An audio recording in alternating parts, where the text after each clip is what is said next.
विधानसभा निवडणुकीचा मतदान काल पार पडला। ठाण्यात 6 वाजेपर्यंत 60% मतदान झाल्याची माहिती निवडणूक आयोगाने दिली आहे।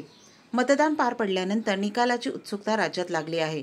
कोणत्या पक्षाचे आमदार निवडून येतील, कोणत्या पक्षाची सरकार सत्ता स्थापन करेल, यावर सध्याच्या घडीला जोरदार चर्चा सुरू आहे। तर दुसरीकडे ईव्हीएम रूमसमोर पोलिसांचा आणि राजकीय कार्यकर्त्यांचा मोठा बंदोबस्त लागला आहे। 60 तास ईव्हीएम रूमसमोर पोलिसांचा आणि राजकीय कार्यकर्त्यांचा बंदोबस्त राहणार आहे। यावेळी पोलिसांसोबतच पक्षाच्या कार्यकर्त्यांना ईव्हीएम रूममध्ये थांबण्याची परवानगी देण्यात आली आहे। ईव्हीएममध्ये कुठलीही छेडछाड किंवा गडबडी करता येऊ नये यासाठी पोलीस बंदोबस्तासोबत राजकीय पक्षांच्या कार्यकर्त्यांचा मोठा बंदोबस्त पाहायला मिळत आहे। ईव्हीएम रूममध्ये 24 तास सीसीटीव्ही कॅमेरे लावलेले आहेत।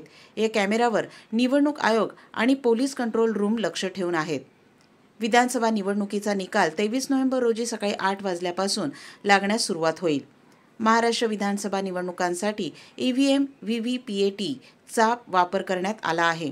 त्यासाठी राज्यात एकूण 2,26,624 बॅलेट युनिट, 1,26,911 सीयूज आणि 1,37,118 व्हीव्हीपॅट यंत्रणांचा वापर करण्यात आला आहे।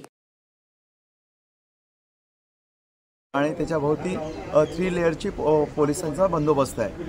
2 लेअर सीआरपीएफ आणि नंतर शेवटच्या लेअरमध्ये आपले स्थानिक पोलीस लेवलचे कर्मचारी अधिकारी आहेत।